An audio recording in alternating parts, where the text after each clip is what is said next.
Fala, meus queridos, tudo bem com vocês? Professor Murilo novamente aqui. Então, agora nós vamos para alguns exercícios da lista 2, né, de fundamentos da eletricidade e magnetismo, mais focado então na área de eletrostática, na qual a gente vai estar falando então da distribuição de carga, né, densidade de carga linear, densidade de carga superficial e volumétrica, considerando uma distribuição uniforme. Perfeito? Então vamos lá. Um fio condutor, né, de 150 centímetros, fino o suficiente para desprezarmos a sua espessura, apresenta carga uniformemente distribuída ao longo do seu comprimento. Sabendo que a carga total do fio, né, for, né, se a for igual a 20 coulomb, determine então a densidade linear de carga em coulomb por centímetro, em coulomb por milímetro e a densidade linear de carga por coulomb por metro. Maravilha? Então vamos lá, né? Vamos recordar aqui então alguns detalhes que referentes à nossa simbologia. Então, quando a gente fala de densidade linear, a gente está falando da de lambda, né? Então, lambda, que é a nossa densidade linear de carga, ela vai ser então a quantidade de carga dividida pelo comprimento. No sistema internacional, ela é dada por coulomb por metro. Mas é interessante que a gente pense um pouco, né, que às vezes as dimensões que a gente está trabalhando não condiz, por exemplo, em trabalhar coulomb, né, mas sim microcoulomb, nanocoulomb, e também o comprimento às vezes não é o mais adequado se utilizar metro. Aqui nessa situação a gente realmente, né, nós temos uma carga de 20, né, 20 coulomb, então a unidade coulomb faz sentido, né? E o comprimento do fio, né, ele é de 150 centímetros, ou seja, 1,5 metro. Então também faz sentido a gente utilizar a ideia da a unidade metro, tá? Mas é um exercício mais para a gente olhar para as diferentes formas que a gente pode estar apresentando esse resultado, né? Então a gente tem 20 de coulomb, 20 coulomb, tá? Se você não quiser se perder, coloca a unidade na frente, né? Então isso aqui é 20 coulomb. São a letra A, ele quer coulomb por centímetro, então é só dividir por 150, né? Então isso aqui está em centímetro, tá? E então temos aqui 20 dividido por 150, o que nos leva a um número, né, de aproximadamente 0,13, né? 3, isso aqui vai ter uma dízima periódica, então 0,133 coulomb por centímetro, tá? Já na letra B, então ele também quer esse mesmo cálculo, né? Só que agora eu vou estar utilizando a unidade milímetro, né? Então o que, que a gente precisa lembrar ali é que cada centímetro são 10 milímetros, né? Então você tem 1.500 milímetros. Tá? Então nós temos aqui 20 coulombs de carga dividido por 1.500. Tá? Então, opa, cometi um equívoco aqui, vou arrumar. Então, dividido aqui pelo nosso comprimento, que é 1.500 milímetros. Tá? Então, coulomb por milímetro. 20 dividido por 1.500 vai ser basicamente o mesmo resultado da anterior, né? Algo aproximado de 0,0133, né? Também gera uma dízima periódica, agora em coulomb por milímetro. Tá? E a letra C, ele quer então essa densidade só que em metro. Então a gente vai ter aqui 20 coulombs dividido por 1,5, que é 1,5 m, 150 centímetros, né? Então a gente vai ter como resposta 13,33, também de forma aproximada por causa da dízima, coulomb por metro. Perfeito? Então temos aqui as densidades lineares dessa distribuição de carga. Tá? Pensando então numa distribuição uniforme, tá? Ou uniformemente distribuída.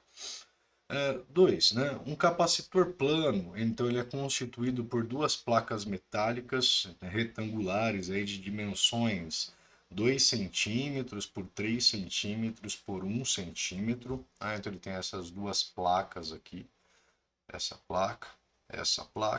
No meio, material isolante, que é o chamado de dielétrico. Então, sabendo que as placas, né, do capacitor têm uma densidade de carga ρ igual a 0,5 microcoulomb por centímetro cúbico. Então nós temos aqui, lembrando que ρ, né, ele é para nós, né, ele representa para nós aqui a densidade volumétrica de carga, né, de carga elétrica. Então, nesse caso, ele quer que a gente determine aqui a carga total. Como que a gente consegue chegar na carga total? Bom, ρ, né, ele é então a quantidade de carga dividido pelo volume. Então, se eu pensar nisso, eu vou ter que a quantidade de carga Q vai ser ρ vezes o volume, tá? Para uma distribuição uniforme. Então, se eu calcular o volume e multiplicar pela nossa densidade, a gente vai ter então a quantidade de carga. Só tomando cuidado, né? A nossa densidade de carga está em microcoulomb por centímetro cúbico. As dimensões da placa do capacitor também estão, né, em centímetros. Então eu consigo aqui calcular o volume, né? Lembrando que no caso o volume de uma placa retangular ela vai ser A vezes B vezes C, ou seja, a multiplicação entre as dimensões. Então eu teria fazendo aqui 2 vezes 3 vezes 0,1, que vai dar então 0,6, e isso sai em centímetro cúbico, tá? Já que eu estou trabalhando com a unidade centímetro, está condizente com a unidade, no caso da nossa densidade, então eu não preciso necessariamente aqui fazer conversões, tá? Então a nossa carga Q, ela vai ser dada por 0,5. Só por questão de demonstração, vou colocar a unidade aqui na frente. Então é microcoulomb por centímetro cúbico vezes 0,6, que a unidade é centímetro cúbico. Nós temos aqui, né, se você observar, uma simplificação do centímetro cúbico com centímetro cúbico, vai sobrar a unidade microcoulomb para nós apenas, então é meio vezes 0,6, né, ou a metade de 0,6, que vai gerar para nós, então, 0,3 microcoulomb de carga total, né, distribuída, então, nessa superfície que nós temos. Perfeitinho, bonitinho, né? Bem tranquila essa questão, tá? Não é uma questão muito elaborada, né? Mas agora vamos para uma terceira, que já é uma questão um pouquinho mais complexa, né? Essa terceira aqui ele fala de uma casca cilíndrica, né? Então o que seria uma casca cilíndrica? Seria a superfície, então, da lateral de um cilindro, né? Então você teria praticamente um cilindro oco, né? A ideia é isso, né? Então eu tenho aqui essa superfície cilíndrica. Lembrando então que se eu fizer um corte nessa superfície, né, aqui é basicamente como que eu pudesse abrir ela, né, e ela forma para a gente uma placa, né? Isso aqui é uma coisa interessante. Ela fica parecendo uma placa retangular.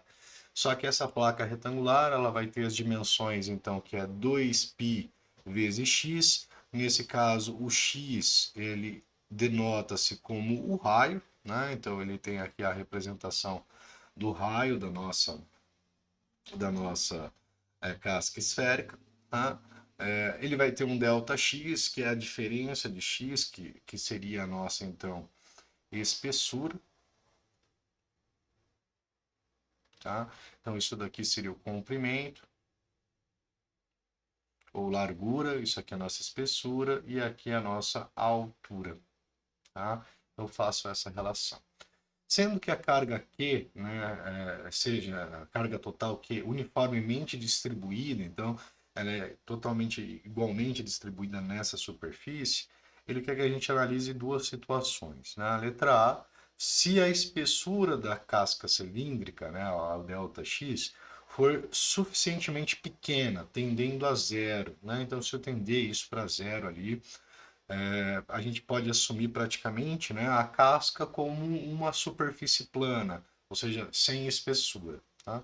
Desta forma, qual seria a densidade superficial de carga desta distribuição, dado então aqui como valores para nós de 20 centímetros para x, ou seja, o nosso raio seria de 20 centímetros, e a nossa altura de 5 centímetros. Apresentando aqui a nossa, então, resposta em milicoulomb por centímetro quadrado.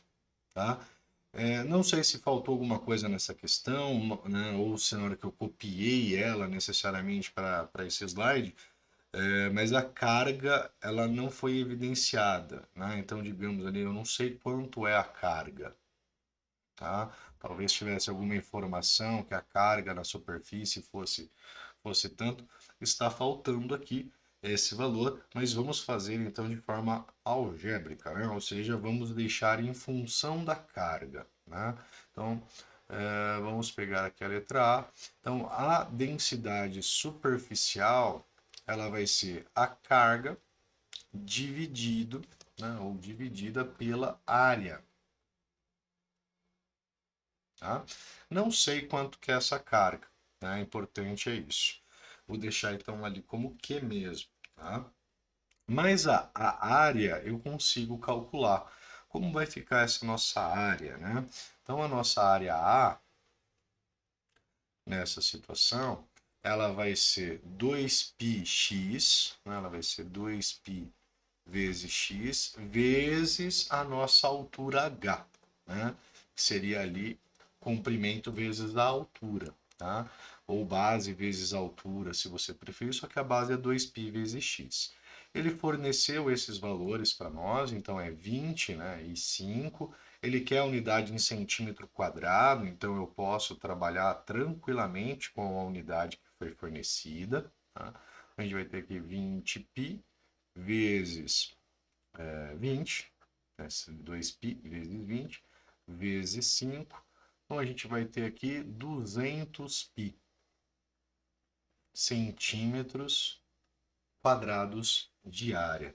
Logo, né, a nossa distribuição de carga superficial seria Q dividido por 200π. Tá? Isso em milicoulomb por centímetro quadrado. Então, note que como ali um enunciado, né, ele não forneceu o valor da carga, a densidade de carga ficou em função de. O que eu quero dizer em função de? Né? Ficou em função de qual vai ser o valor dessa carga. Né? Depois, se você tiver o exercício ali a carga for 2, né, você substitui Q por 2 e faz o cálculo. Tá? Então, eu vou deixar aqui em função, considerando que a carga seja dada em milicoulomb, né? Se ela for dada em coulomb ou alguma coisa desse tipo, a gente precisa fazer as devidas conversões, tá? Então vamos ver aqui a letra B. Na letra B, ele fala agora, e se a espessura, né, ela for igual a 2 milímetros e as outras dimensões forem mantidas iguais à do item A? Determine a densidade volumétrica de carga, apresentando, né, e apresente a sua resposta em coulomb por metro cúbico. Tá? Novamente, a gente não sabe qual é o valor dessa carga, tá? Pelo menos aqui eu coloquei, a gente não tem noção de quanto que é, mas a gente tem então que a densidade volumétrica de carga é carga dividido pelo volume. Nessa situação, então, o nosso volume ele vai ser a multiplicação das três dimensões, tá? Sendo uma espessura pequena. Então, eu vou fazer, nesse caso, né?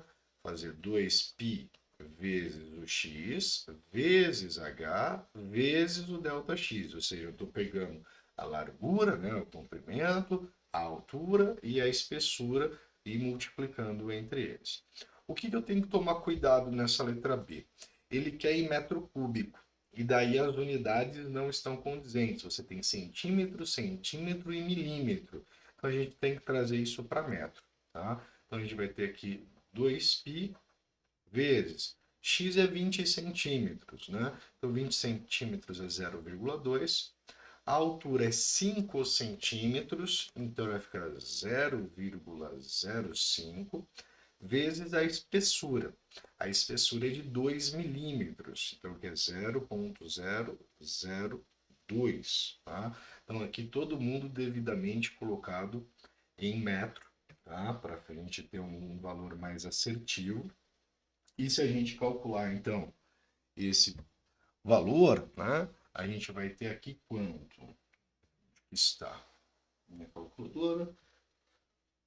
Bom, perdi ela, né? Normalmente eu sempre perdo a minha calculadora, mesmo estando num quarto pequenininho, eu consigo fazer essa façanha, né? É mania de ir deixando as coisas em qualquer lugar.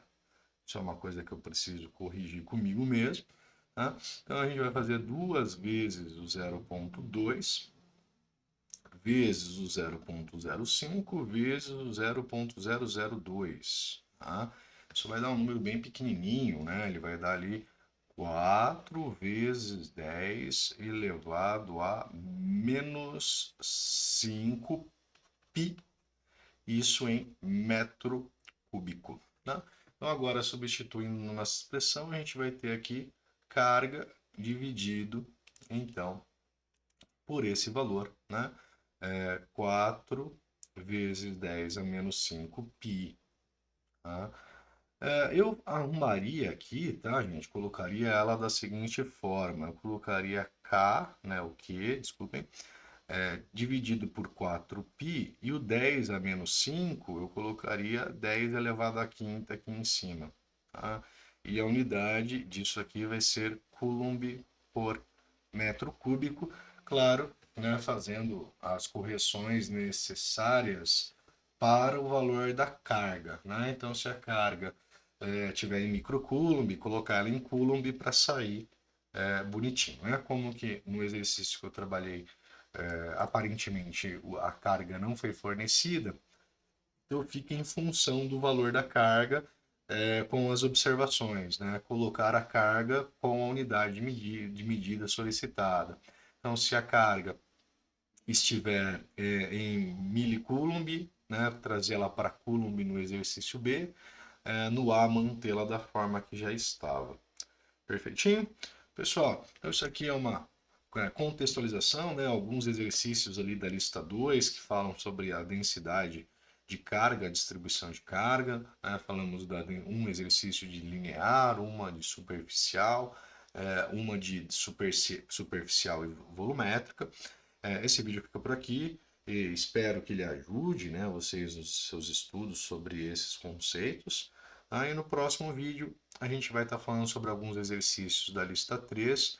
E a lista 3 é uma lista um tanto quanto considerável. A gente vai ter um vídeo um pouquinho mais longo, porque a gente vai estar falando então de campo elétrico, né, e lei de Gauss. Né? A gente está falando de campo elétrico, fluxo elétrico e a lei de Gauss. Perfeito? Então até o próximo vídeo. Um grande abraço e até daqui a pouco.